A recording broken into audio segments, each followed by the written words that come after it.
Doctor BR Ambedkar Konaseema జిల్లా కొత్తపేట నియోజకవర్గం కొత్తపేట మండలం మోడేకుర్ర గ్రామంలోని జనసేన స్తూపం ఆవిష్కరణ క్రియాశీలక సభ్యత్వం కిట్లు పంపిణీ కార్యక్రమం నిర్వహించడం జరిగింది. కొత్తపేట నియోజకవర్గ ఇన్ఛార్జి బండారు శ్రీనివాసులు గ్రామస్తులు మేళ తాళాలు మధ్య ఘనంగా స్వాగతం పలికారు. అనంతరం గ్రామ దేవతను దర్శించుకుని జనసేన జెండా స్తూపం వద్ద ర్యాలీగా చేరుకుని జెండాను ఆవిష్కరించడం జరిగింది. సభా వేదిక వద్దకు చేరుకుని పార్టీ క్రియాశీలక సభ్యత్వం తీసుకున్న వారికి సభ్యత్వం కిట్లు పంపిణీ చేయడం జరిగింది.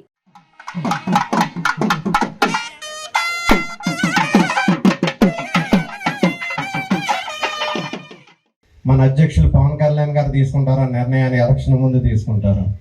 మనం ముందైతే మన జనసేన పార్టీని మనం ఒంటరిగా పోరాటం చేసినా కూడా నగ్గడానికి మనం అందరం కృషి చేసుకుని జనసేన పార్టీ జెండా ఎగరేయడానికి సిద్ధంగా ఉండాలి తప్ప ఎవరో వచ్చి మనల్ని మోస్తారు ఎవరినో మోయటానికి అయితే మనం సిద్ధంగా లేవు.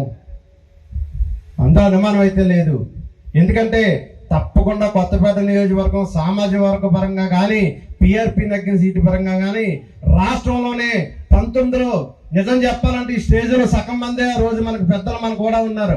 అంతమంది యువత అప్పుడు ఇంకా పిల్లలు కూడా ఉన్న వాళ్ళు కూడా అంత అనుభవం రాజకీయ అనుభవం లేదు. 5 ఏళ్ళు అయితే అనుభవం సాధించాం మనం. ఆ టైంలోనే ఏములు ఎప్పుడైనా సుమారు 37,000 రాష్ట్రంలో 5వ స్థానం తెచ్చిన కొత్తపేట నియోజకవర్గం జనసేన పార్టీని కాదని ఎక్కడికి వెళ్తుంది అనుకుంటున్నారని చెప్పి తెలియజేస్తూ ఉన్నా. ఇంచేత విజయం సాధించడానికి సిద్ధంగా ఉన్నాం. అప్పటికి ఇప్పటికి జనసేన పార్టీ చాలా మార్పు వచ్చింది. పొద్దున్నా లేకపోయినా కొత్తపేట నియోజకవర్గం జనసేన పార్టీ పోటీ చేస్తుంది. ఇక్కడ జనసేన పార్టీ విజయం సాధిస్తుంది. అక్కడ పవన్ కళ్యాణ్ గారు ముఖ్యమంత్రి అవుతుంది.